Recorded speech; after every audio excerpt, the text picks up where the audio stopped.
you for coming in tonight. It is October 17th, and today we have our public hearing agenda. As we have quorum, I'll call the meeting to order. The time is 7:02. Always like to start the meeting off in a positive way by acknowledging that the city of Maple Ridge carries out its business under traditional and unceded territory of the Casey First Nation and the Kwantlen First Nation. Madam Clerk, did you want to go through the highlights? Thank you, Your Worship. The public hearing is being held pursuant to sections 464 and 465 of the Local Government Act. The public hearing is being live streamed and recorded and will be available to the public for playback on the city website in accordance with Council Policy 3.12. The purpose of a public hearing is to allow all persons who believe that their interest in property is affected by the proposed bylaw a reasonable opportunity to be heard or to present written submissions respecting matters contained in the bylaw that is the subject of the hearing. Council's role in a public hearing is to listen. This is not a forum for debate or comment by council, nor for gestures or remarks of support or opposition from council. All persons who believe that their interest in property is affected by the proposed bylaws will be asked to provide their name and city of residence for the record before beginning their remarks to give council an idea of proximity to the application. Please note that comments can only be accepted regarding bylaws that are the subject of the public hearing. For members of the public attending the public hearing in person who would like to speak, please approach the podium when the chair calls for public input. You may have been told that your name will be called, but please just approach the podium when the mayor calls for public input. Please clearly state your name and city of residence for the record before beginning your comments. If you are participating electronically, please register as a speaker by raising your hand, turn on your camera, and clearly state your name and city of residence before beginning your comments. The corporate officer will confirm whether the statutory requirements for the public hearing have been met for each item. Planning department staff will give a presentation on the item, after which the chair will issue 3 calls for public comment on the bylaws. For each person wishing to speak, you will be allotted 5 minutes to speak per call to a maximum of 15 minutes. Speakers are asked to provide their name and city of residence before beginning their comments and to address only the issue at hand. Staff will respond to technical questions where possible. After the public hearing has been closed, council cannot receive any further communication, written or verbal, regarding the public hearing item. Further consideration of bylaws on this agenda will take place at the next regular council meeting. Thank you. Thank you very much. And mindful of there's plenty of folks here who want to speak. So have patience with us because we do have some folks online as well. So we'll try to manage this in a good, respectable manner. So we're going to move to our first item of business, Madam Clerk, item 2.1. Thank you. The first item on tonight's agenda is application 2023-281-RZ. The subject application is to allow larger detached garden suites on residential lots. The bylaw associated with this application is Maple Ridge Zone Amending Bylaw number 7866-2022, a bylaw to permit the total gross floor area of a detached garden suite to be a maximum of 140 square meters or 15% of the lot area, whichever is less. The statutory requirements have been met for this public hearing, with notices posted in the October 6th and October 13th editions of the local newspaper. One piece of correspondence was received noting concern about this application and was previously circulated to council. Thank you very much. And we have a presentation today. Go ahead. You have the floor.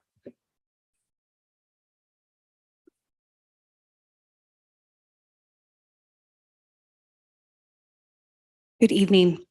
Application number 2023-281-RZ is for zone amending bylaw number 7866-2022 in order to allow larger detached garden suites on residential lots.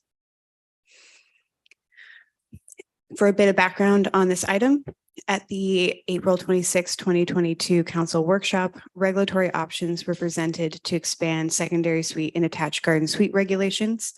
At this workshop, council directed staff to bring forward a report that provides detailed information and description of permitting larger detached garden suites in specific residential zones.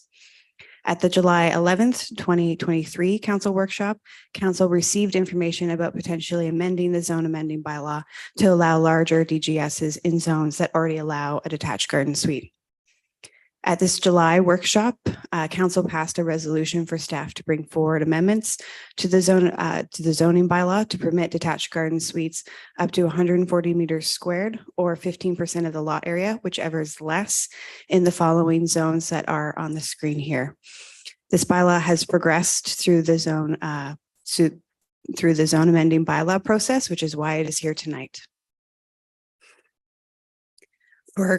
For a quick overview of our housing policy and landscape, our official community plan, or our OCP, as we say for short, contains housing policies to encourage a mix of housing types, densities, and affordable options in order to meet the diverse residential needs of our residents.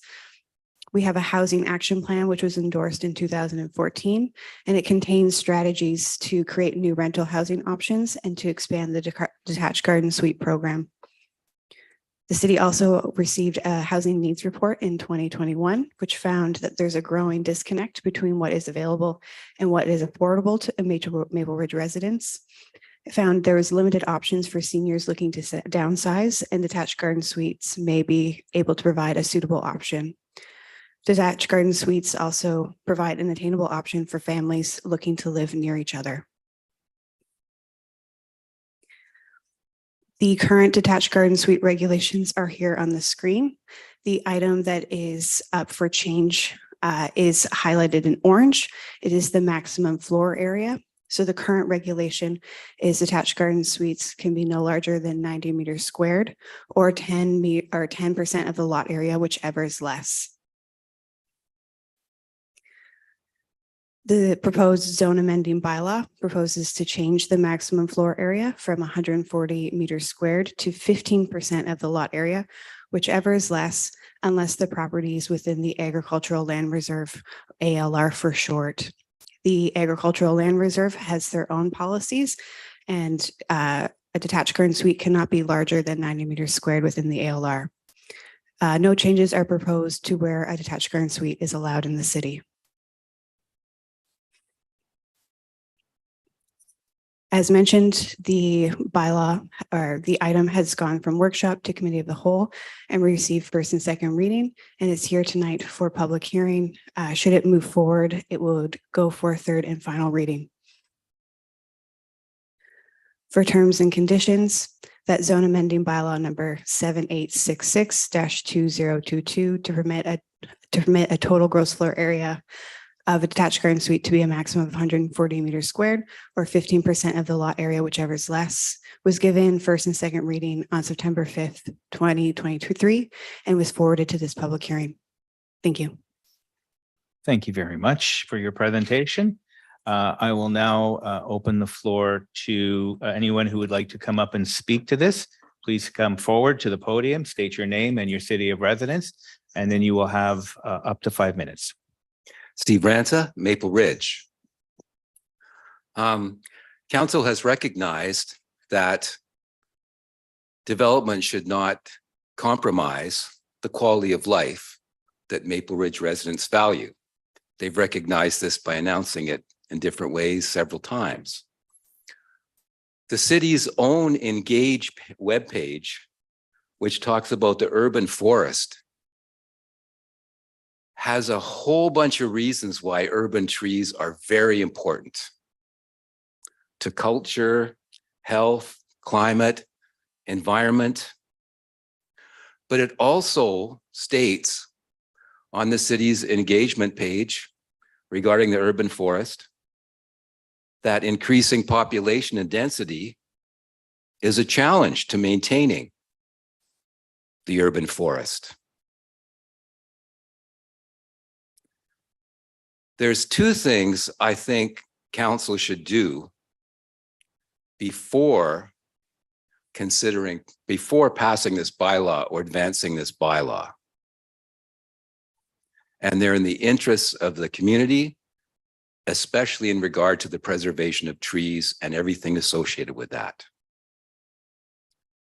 The first is to find out more and confirm the current difficulties enforcing the regulations required in the tree protection bylaw. I have good reason to believe that the regulations that should be followed by all builders in the community are applied inconsistently. And with another challenge like the increase in encouragement of garden suites, it becomes even more important to ensure that we protect significant trees by making sure the regulations in the tree protection bylaw are being followed and that builders don't damage, eliminate, or stunt important trees in our community. The second thing is the city has engaged the citizenry in a process that started a little while ago about their feelings about the urban forest and what the strategy should be regarding our urban forest. And one of the reasons given for this, developing this strategy and engaging the population is to meet the challenges of increasing population and increasing density. That's one of the reasons that that strategy is being developed. The right thing for council to do is not to progress on this proposed bylaw unless they are sure that the city is able and willing to enforce the requirements of the tree protection bylaw in order to maintain our urban forest, and to wait until the urban forest strategy comes forward to give ideas about how we can preserve our urban forest. It's premature and the wrong way around, and in contradiction to the city's commitments to go ahead with this bylaw. The right thing to do is to wait until it's confirmed that the city can and will enforce the regulations and requirements of the tree protection bylaw and has a strategy for protecting the urban forest. Thank you. Thank you very much. And is there anybody else who wishes to speak to this item? You may come up to the podium, please.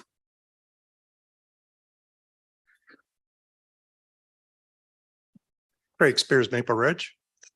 When this original bylaw was written, the cost of land was probably less than a quarter of what it is right now.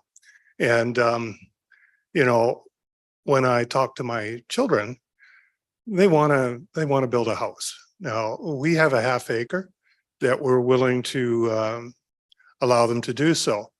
And this is kind of really prescriptive around the size of the building. I think it should be more of a sliding scale depending on the size of the property. It's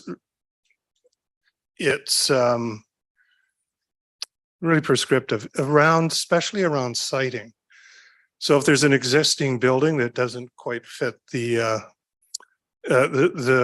garden suite, it has to be on a certain portion of the property in front or behind or whatever. But, you know, these days, it was over and over again in this report, it referred to seniors. And I qualify, there's no doubt, but the point is, this is about families. And when I had my time in your chairs, I found a lot of people wanted to do something like this, but the size just wasn't sufficient. And it wasn't about seniors, it was about families. And it's becoming more and more critical today that the needs of families and to acquire stable and housing is gotten more and more important. The cost is just too much for them. So we've got to find ways to mitigate that. And both of them want to have suites as part of like a mortgage helper, which I completely support. I think it's really, really important. You know, when this bylaw was first presented, it mentioned 1,600 square feet, which is about 150 square meters. And even so, I think that's a little bit shy of what it could be or should be, especially with siting issues and this and that. So I think there should be more flexibility built in before it's built in for you. And this might be a little bit premature given what the province is going to be doing. So I think, you know, this to me is it's just not flexible enough. It's so many things are not permitted that it's going to make it difficult for families to live in close proximity, and that's part of the beauty of having children that actually want to be near you. Many don't, but it does put a bind on it that makes it a little bit more difficult. I understand there's variances that can be applied for, and this would, for me, this would mean multiple variances. And, you know, they're not cheap. It eats up a lot of staff time. And I just wish there was more flexibility within this, what you're doing. I don't support it the way it is. I like the little increase on square footage, but it's just, I don't think it's enough. And especially when you have so many very large lots within the urban boundary. There's a lot of people in my position. So I'd like a little bit more flexibility before it's forced upon you. And that's basically what just might happen. So yeah, this doesn't fit the bill for the flexibility, especially around siting. I think it's really important. Anyway, thanks. And yeah. Thank you very much. Okay, is there anybody else who'd like to come up and speak to this item? Seeing no one, I will open up for a second round. Anybody wish to come up and speak to this item?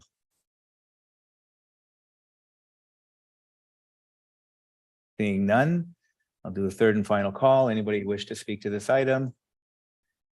Seeing none, I will officially close this item and we'll move on to the next one, please. Thank I'll you. just confirm that there is nobody online. Oh, wanting sorry. to Speak Yes, to online. that. Is there anybody online? No, your Nobody. worship, there is not. So I'll No. move on to the next item. This is why I asked for some patience because lots of people. Thank you very much. We're going to move to the next item, 2.2. Thank you, your worship. The next item on the agenda is application 2022-034-RZ. The subject application is to permit the rezoning to allow a future subdivision into one RM1 lot and 3 R2 lots and the future construction of a townhouse development with 52 market strata dwelling units. The bylaw associated with this application is Maple Ridge Zone Amending Bylaw number 7852-2022, a bylaw to rezone the subject property from RS3, single detached rural residential, to RM1, low density townhouse residential, and R2, single detached medium density urban residential. The statutory requirements have been met for this public hearing with notices posted in the October 6th and October 13th editions of the local newspaper. And 432 notices were mailed out and 1 piece of correspondence was received in opposition, 3 pieces noting concern, and these were both previously circulated to council. That's everything. Thank you very much. And Mr. McMullen, you have the floor. Good evening. Zone amending bylaw 2023-281-RZ is being considered. Well, we're on the previous slide actually here. use item. Madam Corpus Officer. Okay. Sorry. Nope.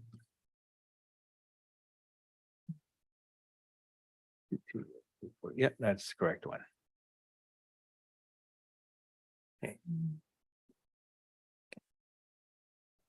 Okay, item 2.2, 2022, 034 RZ for the above noted addresses on 236th Street and 23638 Union Trunk Road, zoning amending bylaw 7852, 2022.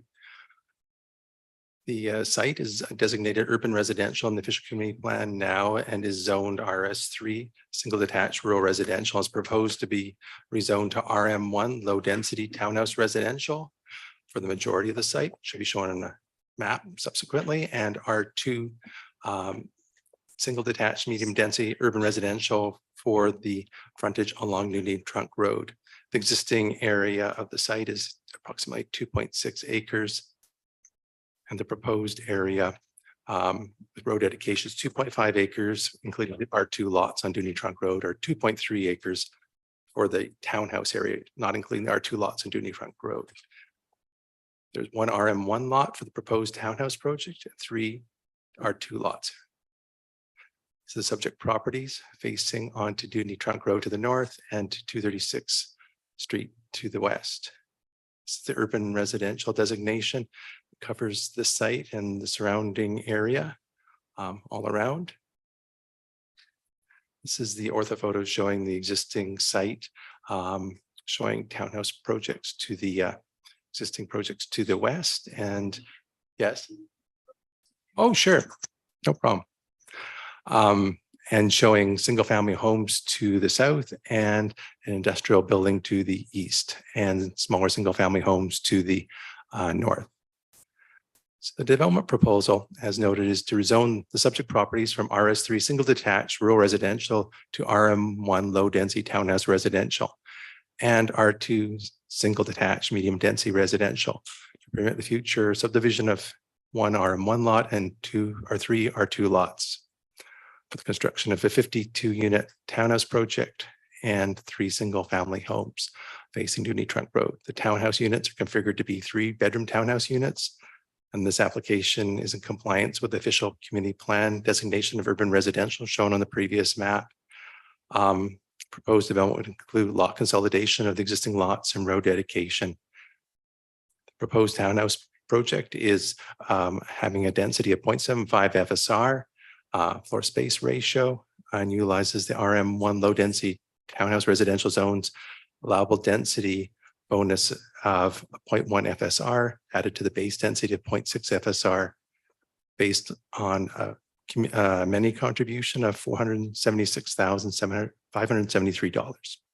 This application is subject to the community amenity contribution program of $7,400 per unit and $9,200 per single family lot for a total estimated $412,400 community amenity contribution if the application goes to final adoption.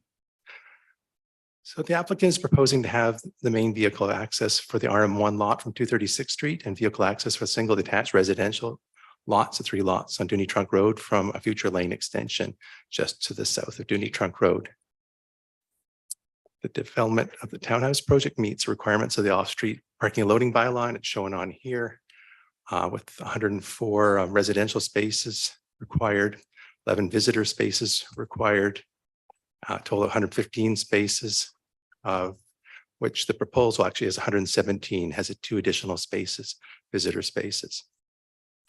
There's no requirement for long-term bicycle parking and short-term bicycle parking in the current bylaw, but storage is to be provided for long-term or resident, I could call it, storage provided in individual townhouse units, and short-term bicycle or visitor parking, there are 8 proposed spaces or racks.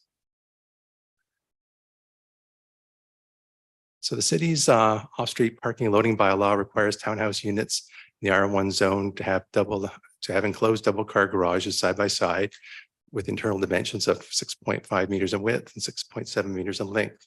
The applicant is seeking to have a variance to the internal finished dimensions of 5.81 meters in width and 6.08 meters in length. The parking and loading bylaw also for the RM1 zone has a requirement for enclosed single car parking in a tandem configuration. That's where one parking space is in front of the other, to have the internal finished dimension of the internal parking space of 3.7 meters in width and 6.7 meters in length. And the applicant is proposing to reduce this slightly to 3.68 meters and 6.07 meters in length. And finally, the parking and loading bylaw requires maneuvering aisles of not less than 7 meters in width for concealed parking with a parking angle of 90 degrees, and the applicant is seeking to vary this to 6 meters in width. The proposed variances in this project are outlined on the table above. I'll just really summarize them quite quickly. They're there for you to see quite readily. Principal buildings in the front parcel line, which is the western one facing 236, have a 6 meter required setback for the building and 4.75 meters for the projections, and all the other setbacks are 7.5 meters are the required setbacks in the bylaw. And the proposed setbacks are shown in the right-hand column on the screen.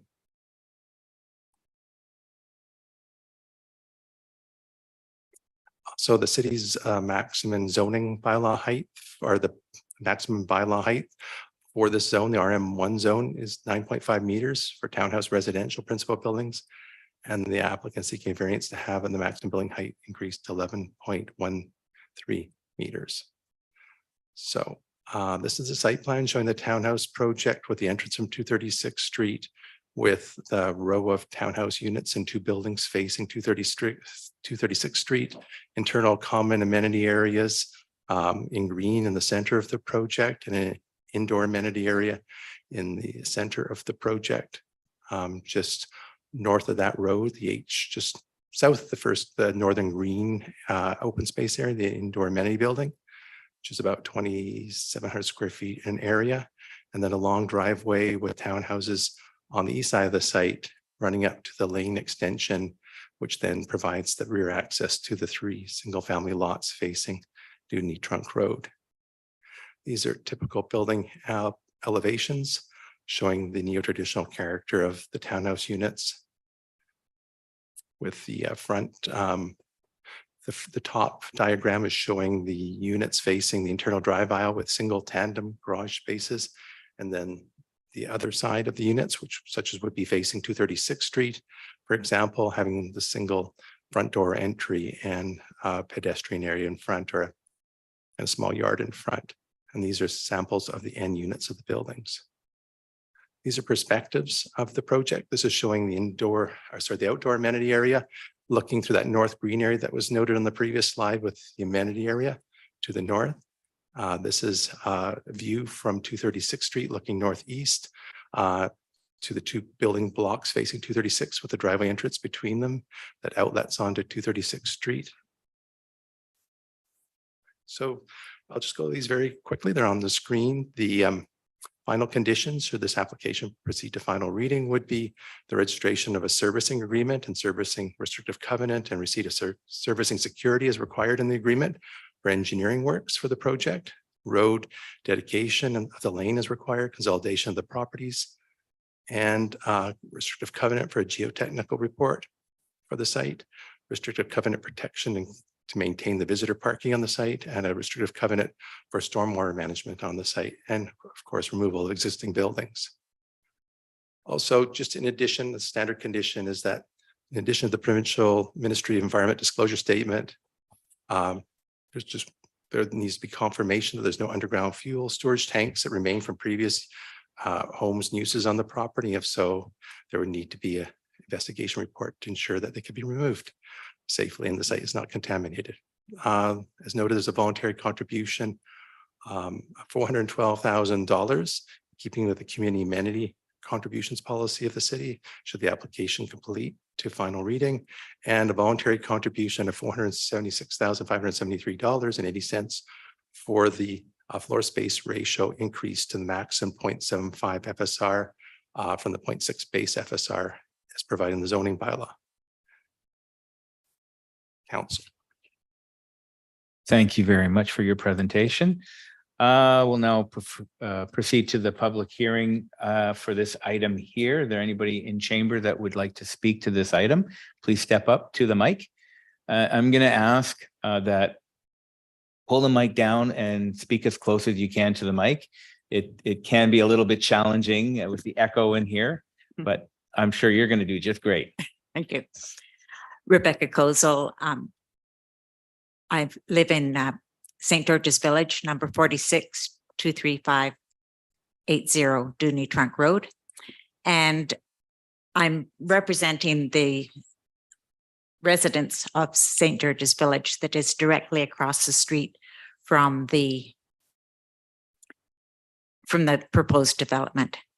We just feel that the proposed development is just too large for the area, in that the street already is congested.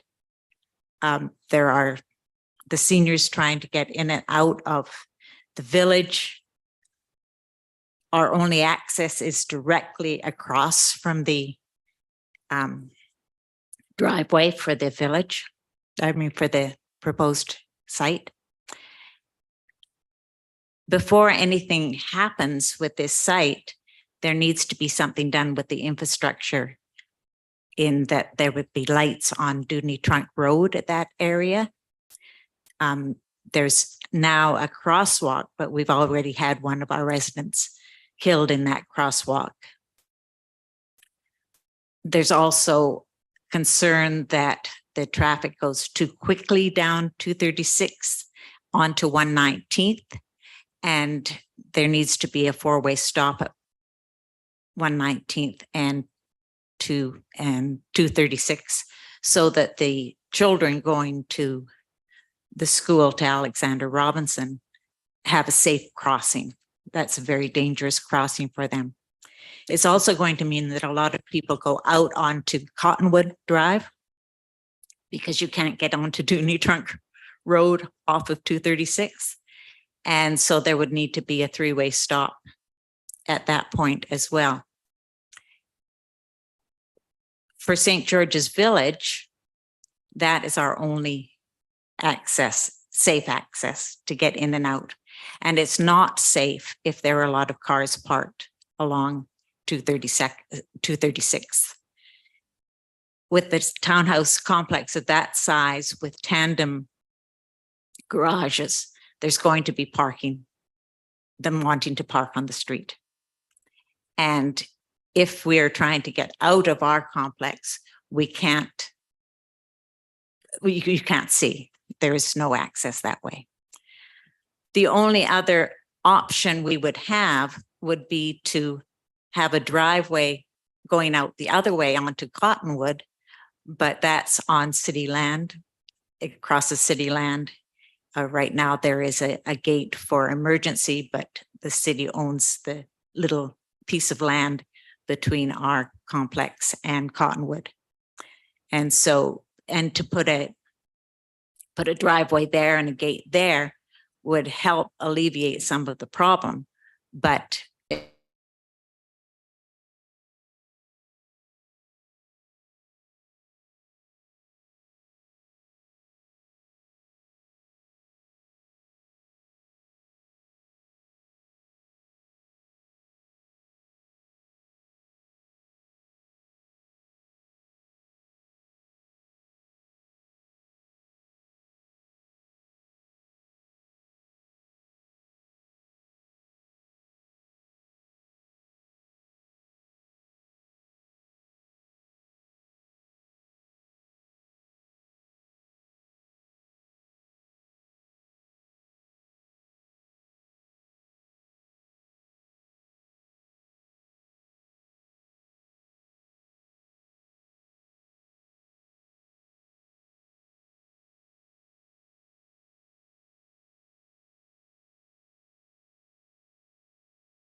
pedestrian crossing put in, but it's on the wrong side of the road. So the children getting to Alexandra Robinson School still have to cross over 236 and 119.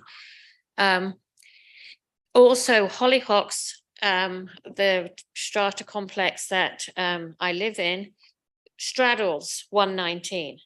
And we are a community that is split by 119, but we can't be that community if we get another, it's going to be 100 cars, 52 residents, 11 visitor spots for 52 houses is nothing. They're going to be parking on the street. They're going to be parking up 119. They're going to be parking in front of St. George's complex. It's going to be very, very congested. And also, as the lady said, 236, you cannot turn left onto Dewdney. You can, but you have to pull across the traffic. So what does everybody do? They race down 119, turn right onto Cottonwood, where there's traffic lights. So it's a continuous flow of traffic. If you were to put traffic lights on Dewdney Chunk Road 236, that will at least the new 100 plus people living there, 100 cars, it's not going to get as congested. Chris, was there anything else you wanted to say? That's it. Okay, thank you. Thank you very much. And anybody else wish to speak to this item?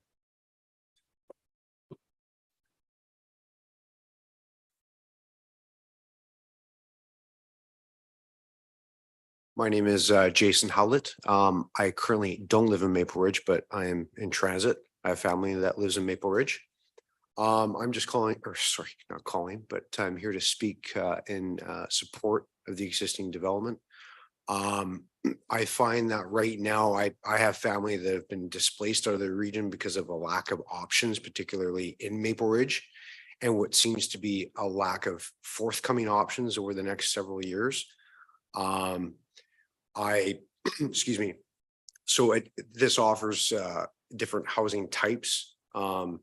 So I think that it is something that's needed within the community. It seems like there's a lack of other options outside of the city core for future growth within Maple Ridge. So it just makes sense that as an infill site that this would foster 52 new families. So yeah, that's my comment for the project. Thank you very much. Anybody else wish to speak to this item? Were there anybody online that wishes to speak to this item? Nobody's online? Oh, we have another one.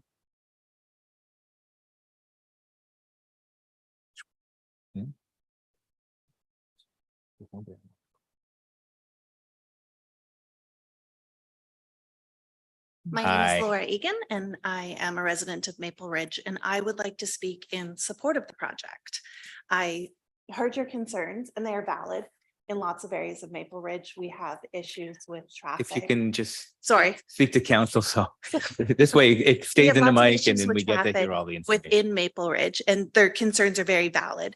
But we also have lots of issues for young families like myself with affordability in community areas where there is an elementary school and places that have parks and things like that, which this project is going to provide.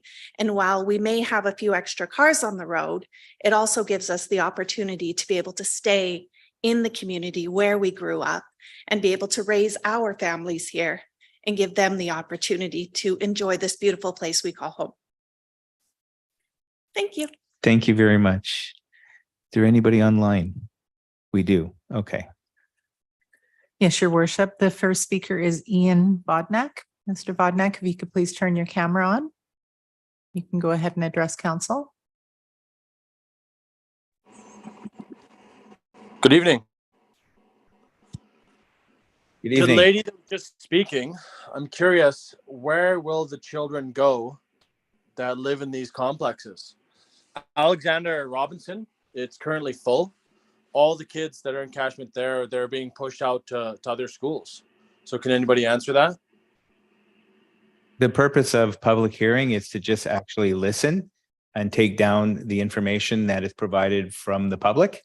So it's not an opportunity for debate. So we are listening and taking note. Okay, perfect. Well, I would really be interested in seeing the schools upgraded. That crosswalk where that lady passed away on Dewdney and 236, it would be great to see something put in there. You know, rest in peace. That's a terrible thing that happened. You know, I cross there all the time with my children, and cars do whip through there. And in addition to that, with the traffic going down 119, with these 50 or so units and the additional 40 in the back, there is a very big stress on traffic. We've put toward a petition towards the city, but so far as nothing is being done. The traffic and the children crossing, it's just getting dangerous, and all that. Yeah. Anyways, that's all I have to say. Thank you. Thank you very much, sir. And anybody else online? Yes, your worship. The next speaker is Della Davies. If please go ahead and turn your camera on.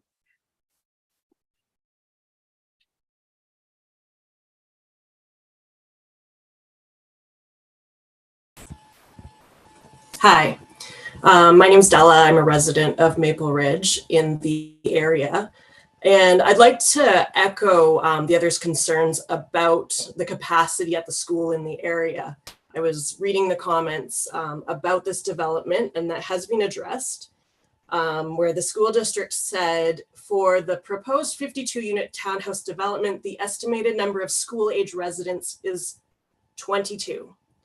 I'm really curious how that number came about, because these are 3-bedroom townhouse units. If you look at the other townhouse complexes in the area, they might be similar sizes, and there is way more than 22 kids in those complexes that are attending elementary school, let alone secondary school.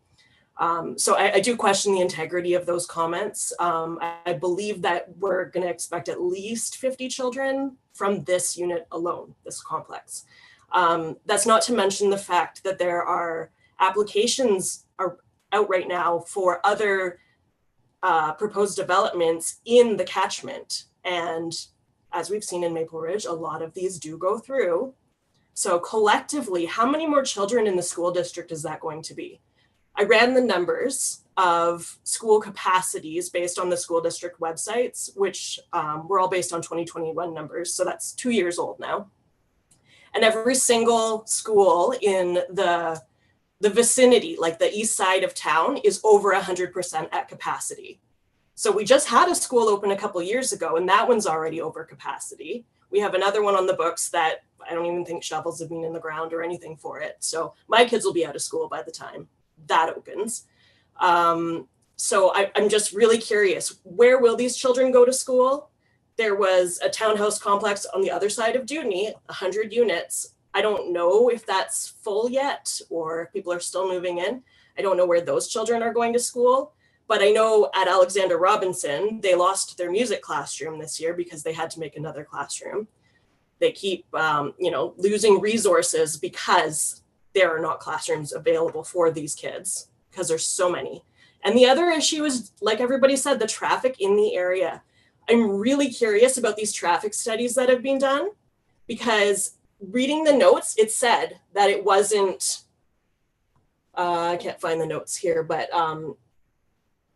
it doesn't require a 4-way stop at 119th and 236. It doesn't require a light at 236 and Dewdney. Cottonwood and 119th doesn't require a 3-way stop.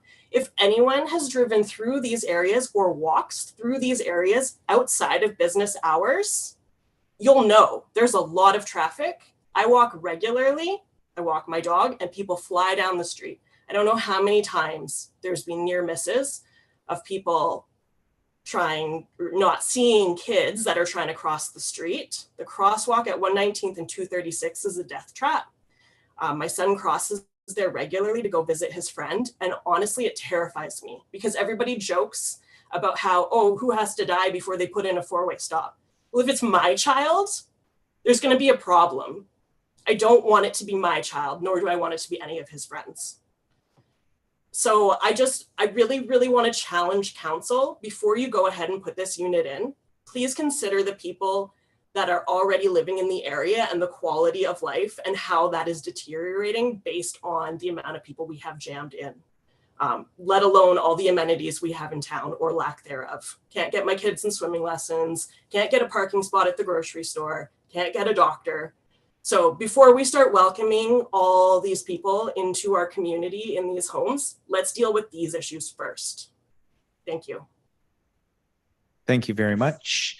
We're going to move on to, we still have more people online. Your worship, the next speaker is Diana Johansson. Hi, I live in Hollyhock, which is on 236, close to this proposed development. And everything that previous speaker Della just said, I completely agree with. It is not a matter of time of when a child is going to lose their life. It is going to happen. And all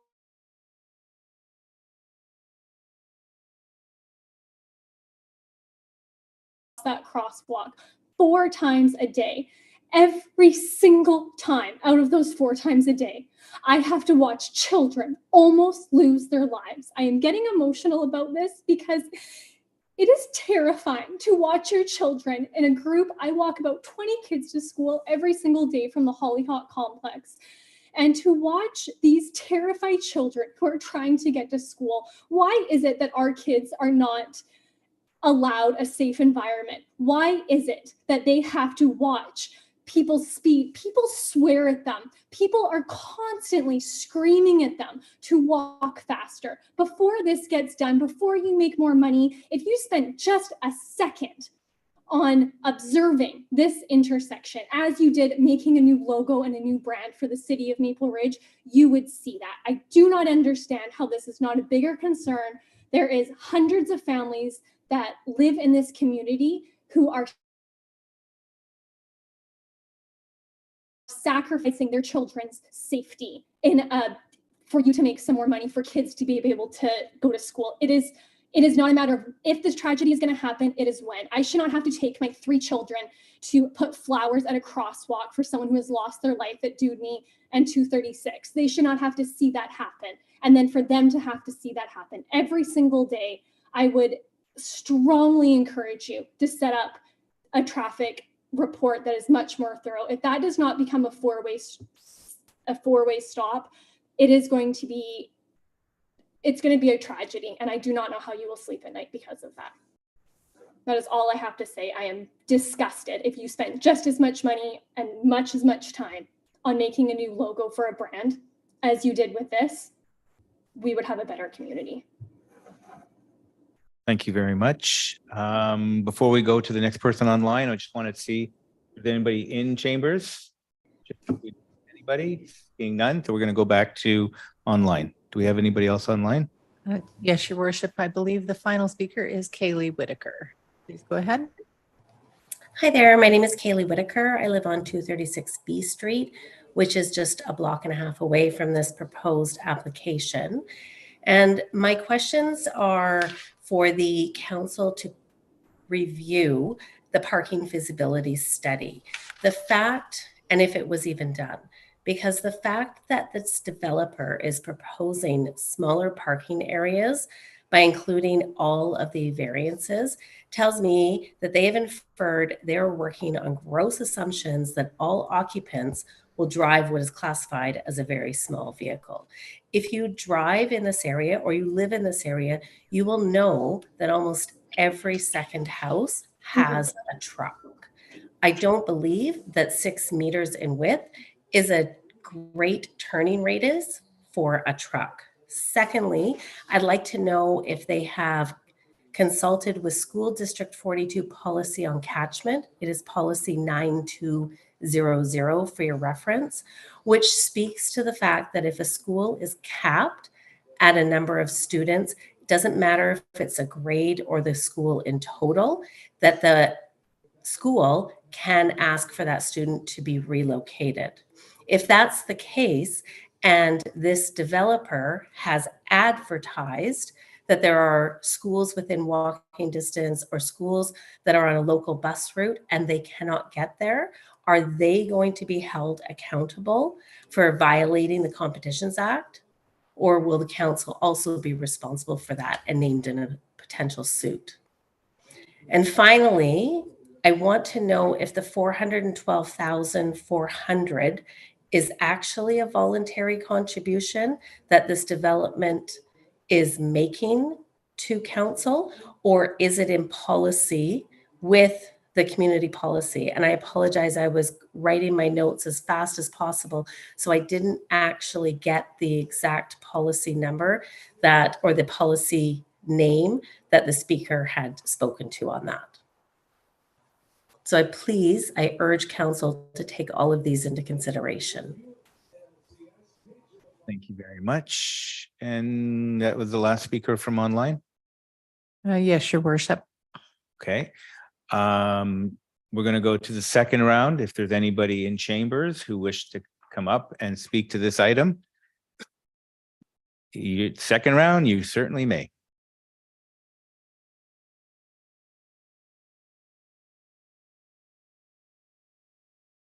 Safety for emergency vehicles. I mentioned it before, but that's probably the most important one. I can't imagine fire trucks and emergency vehicles getting in and out of that complex, especially those end driveways, how they would turn around or be safe in there. But also just the fact that during construction, I know what construction is like in front of places, how St. George's Village is going to manage getting emergency vehicles in and out of there. So thank you. Thank you very much. And I believe someone else wishes to come and speak up on this item.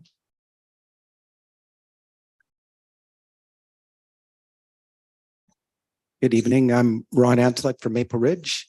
I just wanted to comment a bit of support for our youth and seniors in respect to safety.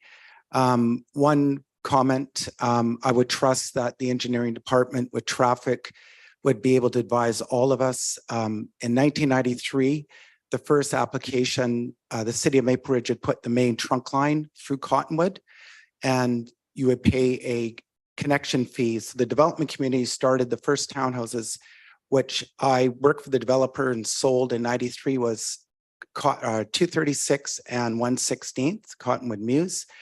And the traffic studies and everything anticipated where we would be 20 years later, and we're here. So as a layman, without the engineering to advise, but the 236th Street should be a right arrow only on the temporary, just to make things safer quickly. So instead of any of these left turns are the aggressive ones and possibly the reason for the accident. So if it's a right turn only, it forces people to 238A or to go out to Cottonwood to use the lights. The next thing is 236th Street going south is a cul-de-sac, which is a blessing. There's a greenbelt ravine. It'll never go through. So I also did Hollyhock next door for Decker. So Ernie Bowden was the developer, and at that time he met the bylaw. And the bylaw, there's units in there with outdoor parking only. They don't have any covered parking. There are 4 units together. They're stacked. There's an upper unit and a lower unit, and they have outdoor parking. The other units have single garages. And planning has advanced a lot. And now we have units coming forward with double covered parking, and the lane access to those fronting on Dudney, they will not go out onto Dudney. And there's only going to be 3 driveways that will go to that lane. And I appreciate some concern with one ingress and access coming out of there. And I think we can make these intersections, and I would trust that the engineering department could advise a 4-way stop. Is that how we make our children safer? I used to teach at Golden Ears Elementary School before Alexander Robinson. I taught grade 4 and 6 there. So my kids started going from my school there to Thomas Haney when it first opened. It was Douglas College and it was a high school combined. So we didn't have the infrastructure, the curbs and sidewalks lacked. There was concern. And then the few hundred lots all on Creekside, I did those with Sam Sundergy, who's still building in Albion right now in 248th. So all those lots, hundreds of those houses, then they built the school once the population came. But the families that was selling in there, they had nowhere to go at that time. And then the school got built. And that's how the province works. And defending our mayor and council, you don't control our schools. It's a provincial matter. So unfortunately, you know, council, I know we all want more schools and I pray they will come, but the way it works, the population goes up, the schools come later. So the stress from our families is there. But in my opinion, it will work out. So my comments here, I'm also going to say I'm in support of the application, but don't think that's not in support of our children, our youth, and our seniors. But it is almost towards the end of Cottonwood now. This is almost like an infill. So it is disturbing. And why I support the application, it meets the OCP and it meets the bylaw. But I totally have compassion to our neighbors that live there. And I think even if this application didn't happen, I think we're learning from our community that we need to make a change in that neighborhood. And in '93, when we did the first townhouses and when Roger Slosher next door, when we built Hollyhock, we thought we were doing the right thing. People were excited, but we had no covered parking. We could never do that today. The application would get rejected. So we can't change the past. I support the residents of Hollyhock. They have a beautiful community. We need to keep their streets safe. The residents at St. George's Village have friends in there. We most certainly need to keep them safe. But we built carports in St. George's Village. It's a co-op. We didn't have covered parking. We would do that different today too. So I think we need housing in our community. We have transit there. We have schools, but irrelevant to this application, let's take the feedback I heard tonight and let's make some changes relevant to this application. Make those sidewalks safer, make those kids safer, make those seniors safer. And maybe as a layman, one thing is right turn only on 236 in Dudney for now. And if we get a street light in the future, great. Otherwise, you go back to 118th, over to 238, or you go to 119th and you go to Cottonwood. That's how I think we need to do. And those four-way stops, I support them. If engineering say that will make our children and seniors safer, I support it. But I do support the application because it meets the planning department's criteria. It meets everything. We do need housing for sure. We have transit. People can live there and take a bus and not even drive a car. So that's what I pray for. And no matter what, let's learn from tonight's comments. I appreciate what I heard online and I appreciate what I heard in the chambers. And I love our seniors. I love our youth. And I ask that we do something regardless of this application. But I do support the application because it does meet the City of Maple Ridge's OCP and we need housing for our families. So thank you. Thank you very much for your comments. Anybody else in chambers for this round two? Seeing none, anybody online for round two? No, your worship. Okay, then I officially will close this item. Oh, sorry, third round. See, I can't even keep track anymore. We're opening up for a third round. Anybody in chambers want to come up for the third round?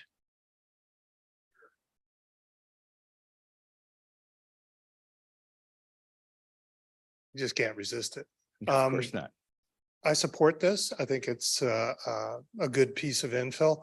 I think it's important that we do that, but I also think the flashy light for pedestrians should be changed to an on-demand traffic light. That would take care of a lot of the concerns people have and allow you to go forward. This neighborhood's got to eventually become what it is, and it's going to be a lot more density. So something like that would pay off in the future.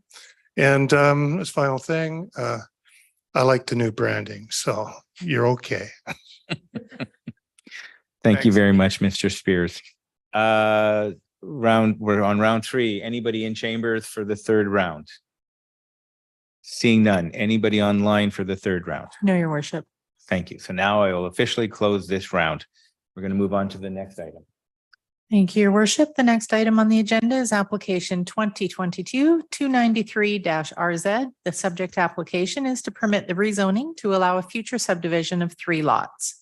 The bylaw associated with this application is Maple Ridge Zone Amending Bylaw number 7881-2022, a bylaw to rezone the subject property from RS1A, single detached amenity residential, to R4, single detached infill urban residential. The statutory requirements have been met for this public hearing with notices posted in the October 6th and October 13th editions of the local newspaper, and 39 notices were mailed out and 1 piece of correspondence received in opposition, which was previously circulated. And the 1 was received today noting concerns that has been provided on table to council. Thank you. Mr. McMullen, you have the floor.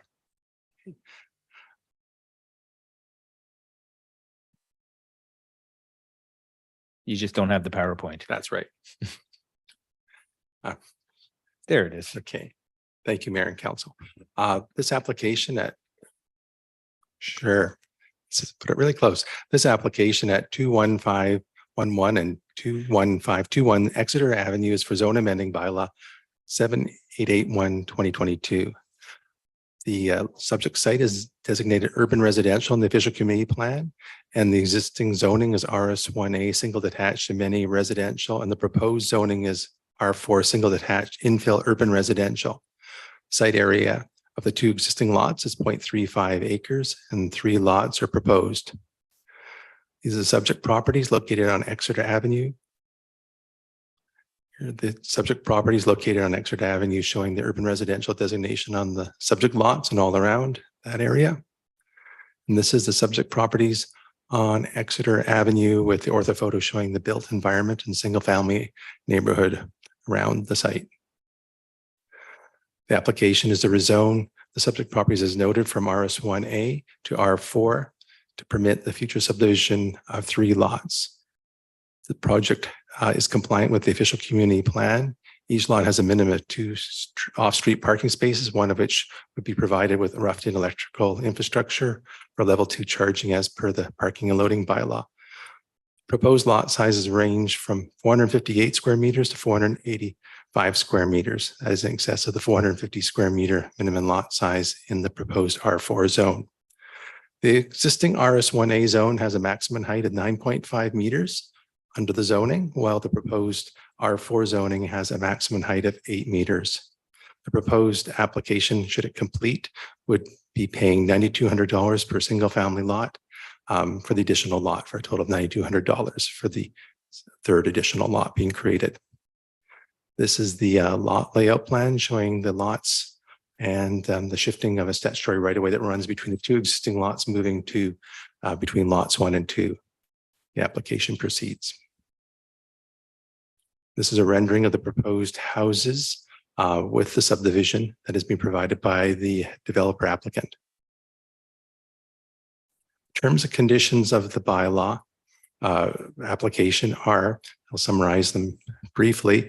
It's the standard rezoning servicing agreement as a restrictive covenant and receipt of the servicing security as outlined in the agreement. A restrictive covenant for a geotechnical report addressing the suitability of the site for the proposed development, the registration of the statutory right-of-way plan and relocation of the sewer main, registration of a restrictive covenant for stormwater management, removal of existing buildings, and in addition to the provincial Ministry of Environment disclosure statement, confirmation from professional engineer that there's no underground fuel storage tanks. And if so, there would have to be a site-wide investigation confirming the properties are not contaminated. And as noted, there'd be a voluntary contribution of $9,200 under the community amenity contribution policy 6.31. Thank you very much, Mr. McMullen. We're now going to move to the public hearing section on this item. Anybody in chamber that would like to speak to this item, come on up, state your name and your city of residence, please. My name is Nicole Brules and I live at 21510 Exeter Avenue, directly across the street from these 2 properties. I have lived in my home along with my family for more than 18 years. My husband is here as well. I'm deeply concerned about the proposed rezoning of the lots across the street, which currently house 2 ranch-style homes.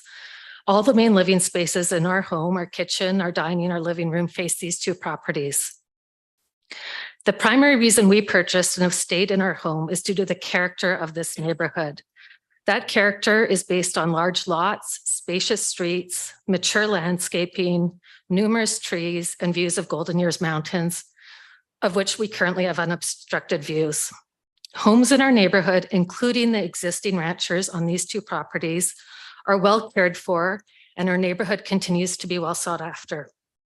I, along with several neighbors, feel the proposed subdivision of these lots and subsequent construction of 3 much larger homes will significantly alter the existing character and attributes of our neighborhood. As part of the package that was submitted to council and that we just saw, there are renderings of the proposed 3 homes that would sit on those subdivided lots. The renderings are very misleading. The renderings do not show the homes next to these lots, which are also both ranchers. In fact, these 2 properties are part of 11 consecutive ranch-style homes in just 1 block from the corner of 216th to 215th. The proposed new homes are much larger than any of the existing surrounding homes. If the renderings were shown in context, I think it would be much more obvious that they do not fit with the character of this neighborhood in size, scale, or style. These renderings also depict homes much closer to the street than the current homes, which are well set back and consistent with other homes in our neighborhood. The current homes, along with the ones next to it, are also on a slope, which the renderings do not show, which would cause further inconsistency with the neighboring homes. It is safe to say that these proposed smaller lots, combined with much larger homes, would stand out from all the others on our street, result in much more street parking, which is currently very minimal, significantly impact the aesthetic of our neighborhood, and diminish the value of homes like mine. I feel this proposed development is in direct conflict to bylaw number 70602014, chapter 3, regarding residential development, which states in multiple instances the importance of respecting the physical character of neighborhoods. And while I do understand that municipalities, including Maple Ridge, are working to densify neighborhoods, I also know there's some priority and consideration around keeping a variety of housing, such as ranchers, for an aging population who may wish to downsize, or for young families. We've seen both demographics over the years drawn to these 2 homes. More factors need to be taken into account than simply development and densification. Maple Ridge clearly values its strong connection to nature, having recently relaunched its brand only last week, with nature being one of its core pillars. I can't help but draw parallels to our own neighborhood and our efforts to try and preserve the same attributes that Maple Ridge promotes through its brand and which drew us to this specific neighborhood 18 years ago.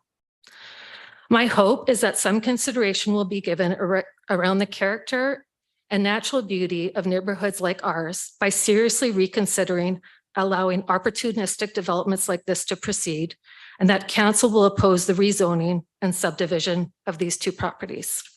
Thank you. Thank you very much. Anybody else wish to speak to this item? You're leaving? Okay. We'll just wait until they go by you there. Yep, okay. Thank you. State your name and your city of residence, please. My name is Grace Jaffrey. I'm at 12507 Holly Street, which is just around the corner from this development, right on that street. I live in amongst these ranchers. This whole area is ranchers. In back of it, farther on, there are 2-level houses. But the proposals being done here, this is, I know for the subdivision of it, but any house that's going to go on there is going to be, according to the rendering, one of the 2 things. Either it's going to be 3 levels with 2 levels being above the roof lines of the existing houses on either side, or if there are only 2-level houses, there's going to be a significant amount of infill needed with retaining walls to bring them up to street level. The current houses, the roof line of them is almost below street level. It goes down very far. The rendering I've submitted written to you as well. If you take a look at it, you can just see the roof lines of the ones on either side. They're kind of just off to the sides.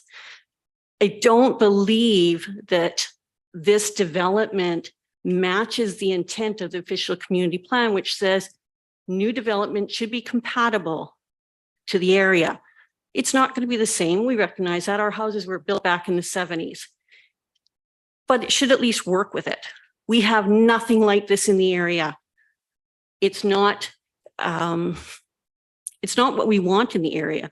Our area is still very vibrant. When our houses go up for sale, they are bought out very quickly. The majority of people that buy our houses, the ranchers in the area, they are either young families coming in or they are older people that are retiring. This is stock that is people want. It's no longer built. Ranchers, for the most part, aren't. Developers can't make money on them, so they don't build them. But people keep these houses up that they're living in.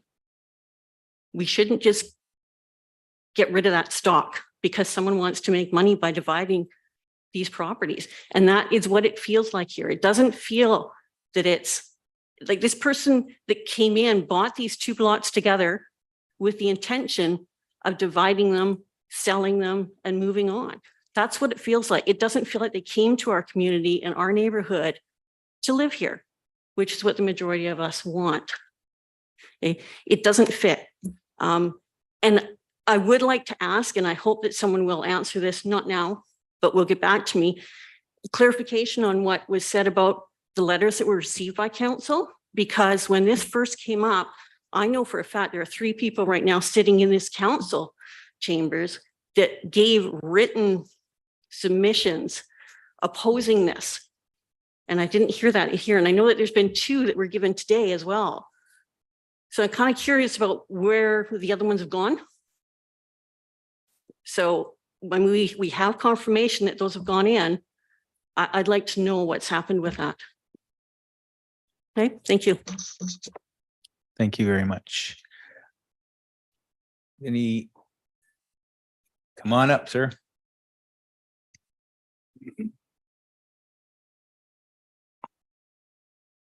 My name is Greg Molds, and I live in Maple Ridge. This property development, to me, it seems like an easy grab for money, because these 2 lots are adjacent to one another. They're significantly, currently they are significantly below the grade level.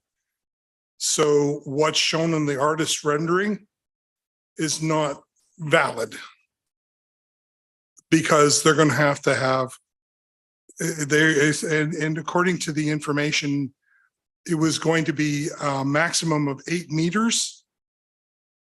Well, that's going to be for ground level, from ground level, not where it currently is, which is significantly below ground level.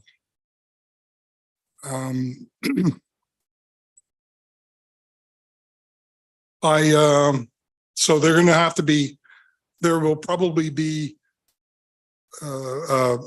suites in the basements of all of these as mortgage helpers to be able to afford to purchase these places.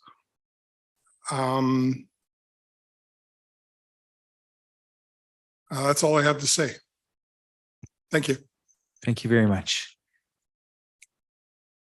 Come right up. Sure, so pull this down. Thank you. My name is Bev Molds, and I live at 12514 Holly Street. And I was wondering if you could put the rendering back up on the screen for me. Can you do that? Go back on your display. Keep going back. You can. You have the picture. We saw it earlier.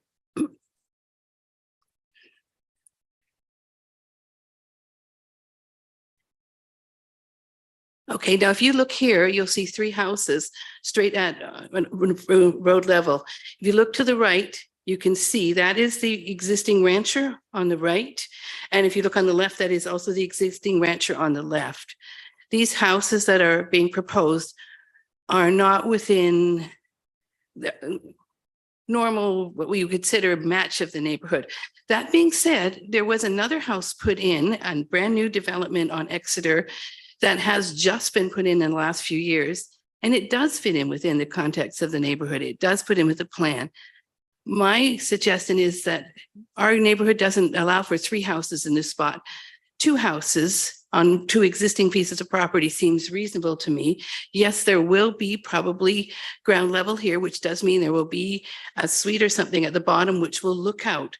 But I think that this proposal can be taken back and redesigned so that it fits with the flow of the neighborhood, or at least the flow of the neighborhood 1 block away, so that we know that we are keeping consistent with the plan of our communities and making communities a place where you want to live. And I want you to think yourselves, if you lived in Rancher on this side and Rancher on that side, what would you personally think of this development coming to you as a council in your neighborhood? And would it be something that you would want to happen in your existing neighborhood? And I trust in your integrity to look at this, consider 3 properties where the 2 would match the neighborhood plan, and move forward with what would be the best for us in Maple Ridge. Thank you for your time. Thank you very much. Anybody else in chamber wish to speak? While you're coming to this, and is there anybody online that wishes to speak? No, okay. Go ahead, sir. State your name and your. Sure. Hi, I'm Mark Brules. I live in Maple Ridge at just across the road. My wife spoke earlier. Sorry, can you go back to the rendering? Can you go back to the rendering, please? So I think what would be helpful for maybe people is if there was additional perspectives provided on what's going to be proposed there. Just a few things about this rendering that's misleading is that's taken from our front lawn across the road of the image. There's no sidewalk on our front lawn. There's not a dotted line street. It's so my point there is that there's some things that are not quite correct in that. So I think different perspectives provided would help with seeing what's actually there and just showing the road as it actually is. Yeah, that's all. Thank you. Thank you very much. Nobody online. Okay, and final call for the first round. Seeing none. Are you coming up for the first round? Come on up.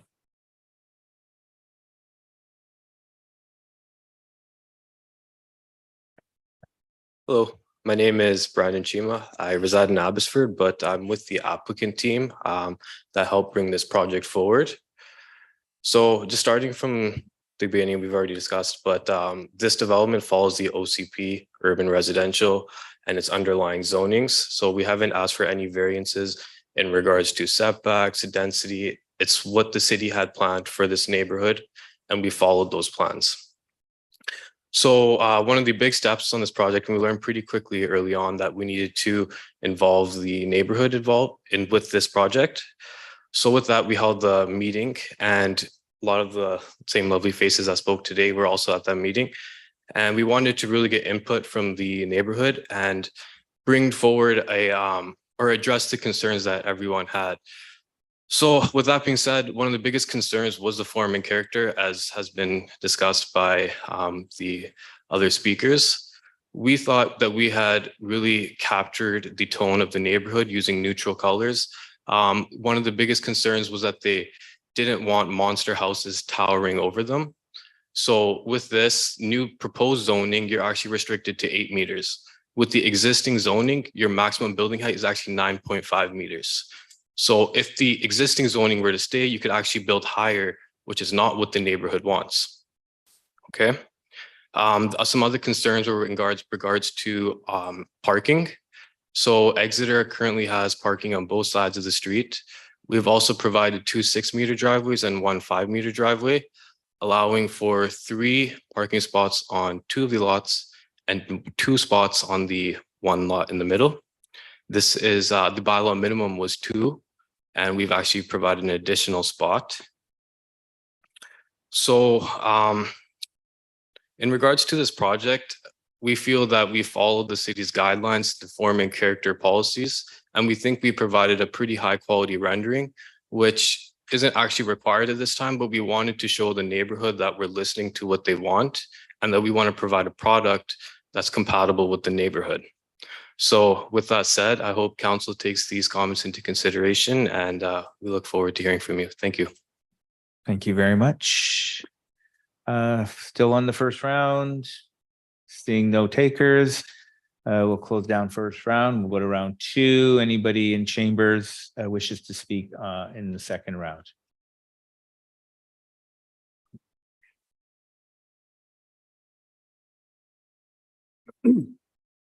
My name is Greg Molds. I live in Maple Ridge. My concerns are multiple. Not only is the property in question significantly below the grade. I don't believe there's been any additional interest in developing where the drainage is going to be, how it's going to affect trees behind them. This goes to the one earlier gentleman was referring to the official tree planting. I'm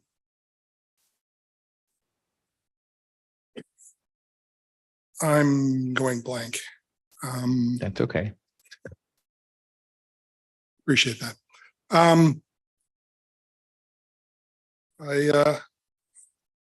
Sorry. Yeah. There's still I can- another I round. can There's come still back. another round. Thank So you. gather your thoughts.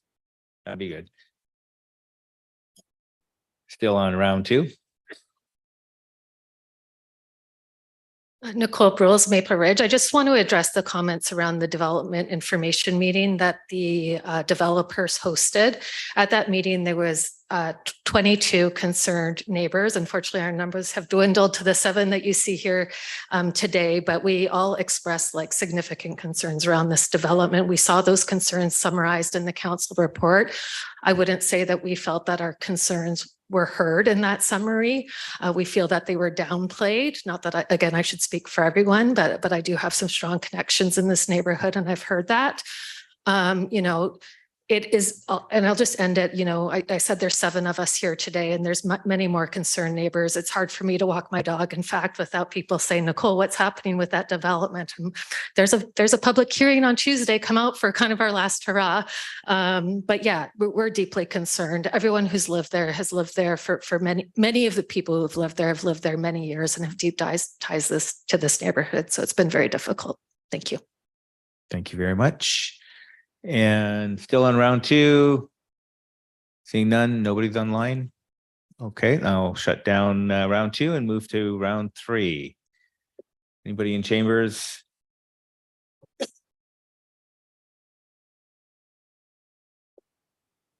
Hi, I'm Doug Jaffrey, Maple Ridge, around the corner from the property in question. If anybody went physically into the neighborhood and took a look around, they would answer any kind of question about whether it fits into the neighborhood. 11 of the properties right across the street and beside it are all one level ranchers. But if you take the whole round the corner, there's 22 of us out of 33. They're all ranchers. So it doesn't fit in the neighborhood. I mean, you can't take 3 and divide it by 2 and make an equal balanced neighborhood. Thank you. Thank you very much. Anybody else for round 3? Hi, it's Grace Jeffrey again. I think what you're hearing here is indicative of other people within the neighborhood too that aren't able to make it here. There's very little support for this other than the ones that are actually doing the development. And we recognize Maple Ridge is changing, it's growing, we know that. And we accept that at some point in time, we will see changes in our neighborhood. We will see things, you know, houses being knocked down, other houses being built. One of the biggest concerns about this development is going from the 2 lots to the 3 lots. We, instead of having 2 houses, it could reasonably fit in based on the lot size and the setback and with what's there. We are going to 3 lots with 3 skinny tall houses. And that's not what we want. That's not what our area is. And it is an old established neighborhood, as we know. And if you don't want to come walk the neighborhood, go to Google Maps, take a little walk around it. You'll see it's really very obvious that it does not fit. Thank you. Thank you very much. And as we continue, Hi, it's Beth Moulds again. I just wanted to say to council, and I want you to take this to heart, there are a lot of people in our neighborhood who feel that coming here tonight is a waste of their time. They think this is done deal. I'm coming to tell you that I'm counting on you for this not to be a done deal, but for you to take it back, think about it, look at it, review it, study it, and then make an educated decision on what you think is best for Maple Ridge. But I will tell you right now, there are people who actually think that it would have been a waste of their time to come here tonight, and I think that's very sad. So I'm hoping that my trust in you is warranted. Thank you. thank you very much. And yes. Nope. Okay. Anybody else for the first? Okay. Are we on the third round now? Okay. Anybody else for the third round? And anybody online? Nobody online. So third and final call for the third round. Being none, I will officially close this public hearing item. Thank you very much for all your feedback. It's greatly appreciated. Madam Clerk, where are we next?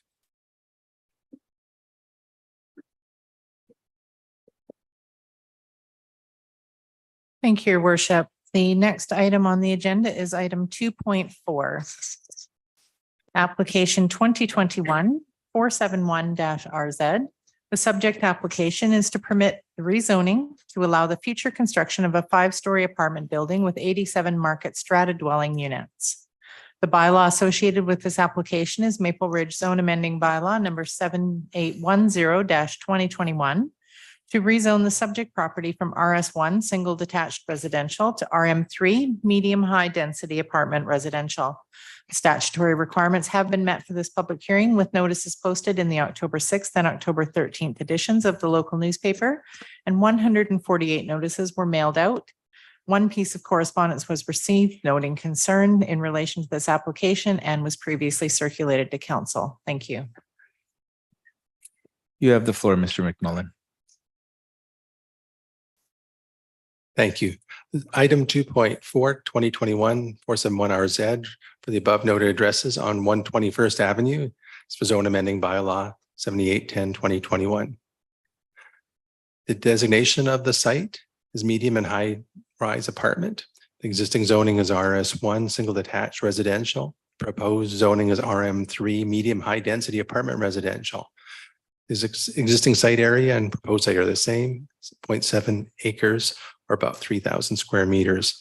The purpose is to propose the construction of a 5-story apartment building with 87 market strata units. This is the site on the subject map on 121st Avenue between Edge and 227th Street.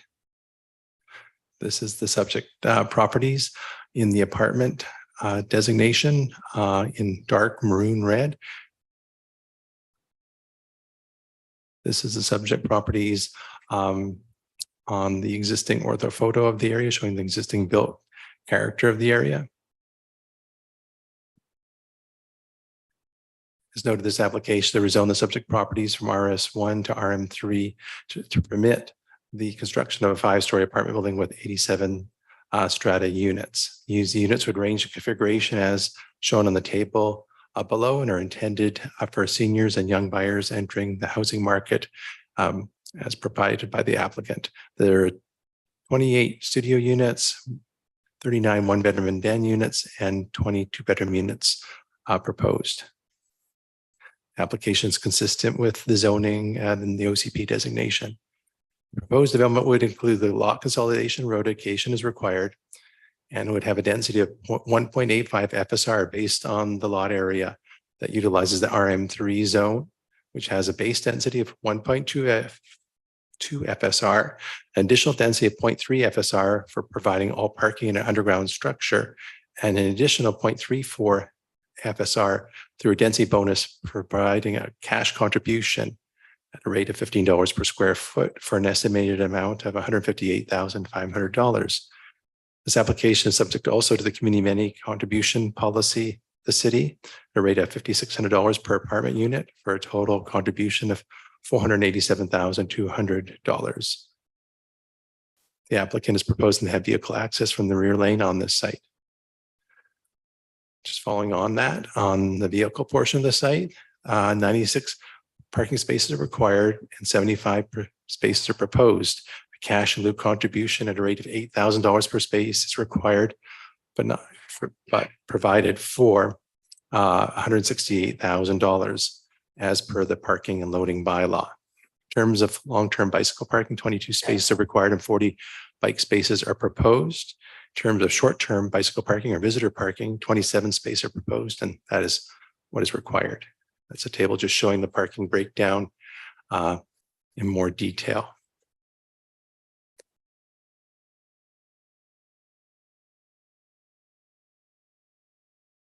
So there's an off-street parking variance also required in addition to the cash in lieu contribution that's provided under the parking and loading bylaw.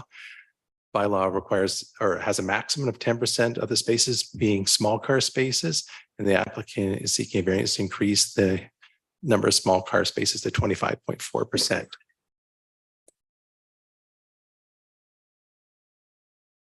It's also a minimum height variance, actually. This instead of having extending the height, the zoning bylaw for this zone has a minimum height of 18 meters or 5 stories, and the applicant is seeking to reduce to have a lower minimum height of 13.71 meters and still has the 5 stories within that. So it's a little unusual having a minimum height. But this proposal is at the minimum end of the 5 to 12 meters, 5 to 12 stories allowed under the zoning. And the variance is supported considering that the 5-story requirement is met. We're still getting the density, the minimum density and height that's proposed in the zone. The setback variances are also proposed as follows. For the northern or front parcel line facing 121 Avenue, there's a setback relaxation proposed from 7.5 to 7.32 meters. And for the eastern lot line, variance of 7.5 to 5.12 meters. And these are supported in the considered relatively minor and are consistent with the development in the area and would not have a visual negative impact to the development, adjacent properties, or passersby. So this is a site plan here showing the proposed project on the ground floor facing 121 Avenue with the lane to the south. And this is some elevations. The north elevation facing 121 Avenue, south elevation facing the lane, the west elevation and east elevation, and the perspectives which show it a little bit better. Sketch showing the northwest view and the north view of the project, and the rendering which shows it with the existing building to the right, and then the proposed building with more of the articulation shown than in the elevations, which are quite flat. This is how it would look in 3D as rendered here, looking from the northwest towards the southeast. And the terms and conditions, to summarize briefly, include the registration of a zoning servicing agreement, a restrictive covenant, and security as required in the agreement. Road dedication for the lane is required, consolidation of the subject properties, and restrictive covenants for a geotechnical report on the suitability of land, covenant for protection of the visitor parking, and also a restrictive covenant for stormwater management and removal of existing buildings, of course. And also just requirement, there's confirmation, there's no underground fuel storage tanks. It's a standard requirement and report to be done to that effect. And the voluntary contribution of $487,200 as per the community many contributions policy, 6.31, and a voluntary contribution in the amount of $158,500 or $15 a square foot for the density bonus as provided in the RM3 zone for the additional FSR, the 0.34 FSR that was noted earlier. And there's also a voluntary contribution in the parking and loading bylaw of $8,000 per parking space, and that's right in the bylaw. It's $168,000. This is the previous cash in lieu rate as the application was submitted when the old rate was in effect of the current rate in the bylaw.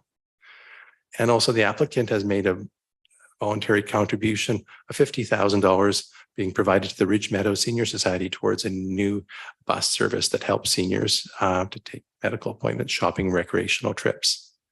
And the applicant has also confirmed in writing a voluntary agreement with the Ridge Meadow Senior Society to provide daily hot meal service for 1 year at the Ridge Meadow Seniors Society Maple Ridge Seniors Activity Center to seniors who purchase a unit in the proposed development.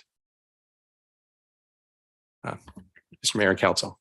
Thank you very much for the presentation. We'll now move to the public hearing portion of this. Is there anybody in chambers that wishes to speak to this item? And they're leaving.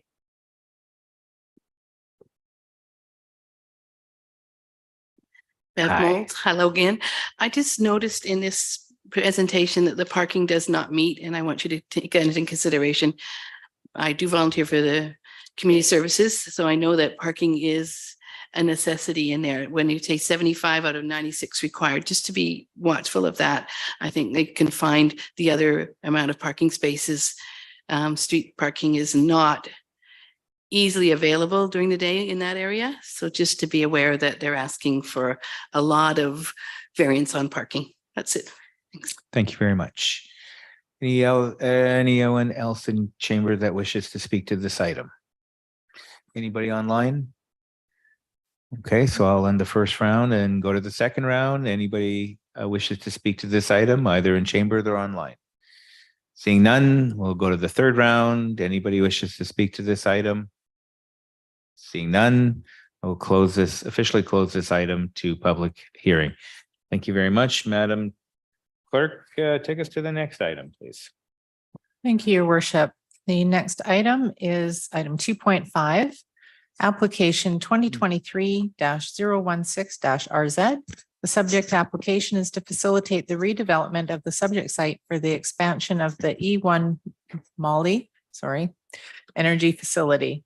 The bylaw associated with this application is Maple Ridge Zone Amending Bylaw number 7908-2023 to rezone the subject property from M3 Business Park Industrial to CD 2-23 Comprehensive Development to facilitate the expansion of the E1 Molly energy facility. The expansion includes a one-story industrial building, including 2 levels of mezzanine space with a total floor area of approximately 61,256 meters squared, a 7-story office research and development building with a total floor area of approximately 9,118 square meters, and a standalone 5-story above-ground parking facility. The statutory requirements have been met for this public hearing with notices posted in the October 6th and October 13th editions of the local paper, and that 180 notices were mailed out and 0 pieces of correspondence received in relation to this application. Thank you. You have the floor, sir.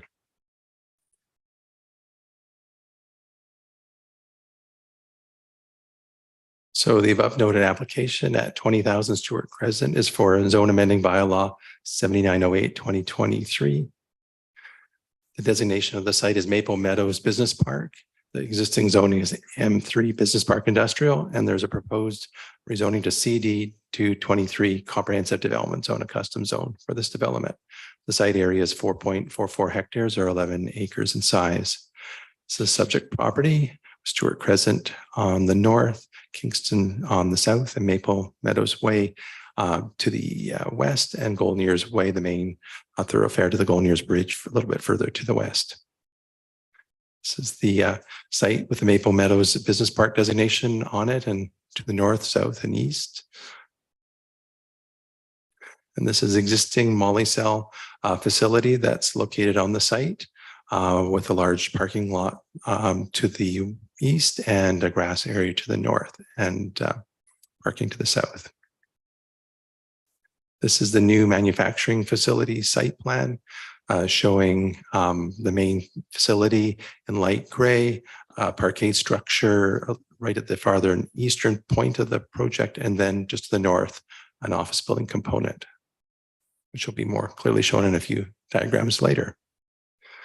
As noted, this proposal is to rezone the subject site to CD 223 to allow for the redevelopment expansion of the E1 Molly energy facility, and includes a 1-story industrial building containing 2 mezzanine levels with a total industrial warehouse floor area of about 659,000 square feet, a 7-story office R&D building with a total floor area of approximately 98,000 square feet and a standalone 5-story parking structure with an open upper deck containing 347 parking spaces.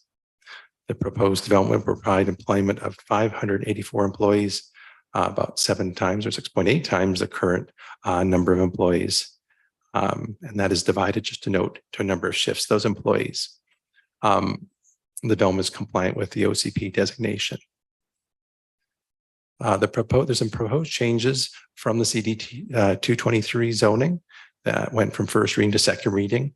The first increase was the density from 1.2 FSR floor space ratio to 1.6 FSR to allow for the addition of the 2 mezzanine levels within the main manufacturing facility, which is needed for the operational needs of the facility, to increase the building height from 30 meters to 35 meters to enable a future increased ceiling height for the office building to accommodate research and testing equipment. And it's just if council supports this additional density, the building would zoning amending bylaw, which received first reading on February 28, 23, would be amended to reflect these changes. And that has already occurred when it got second reading prior to this public hearing. So the proposed building site principles basically is using sustainable materials as many places as possible, particularly mass timber in the office building component of the project.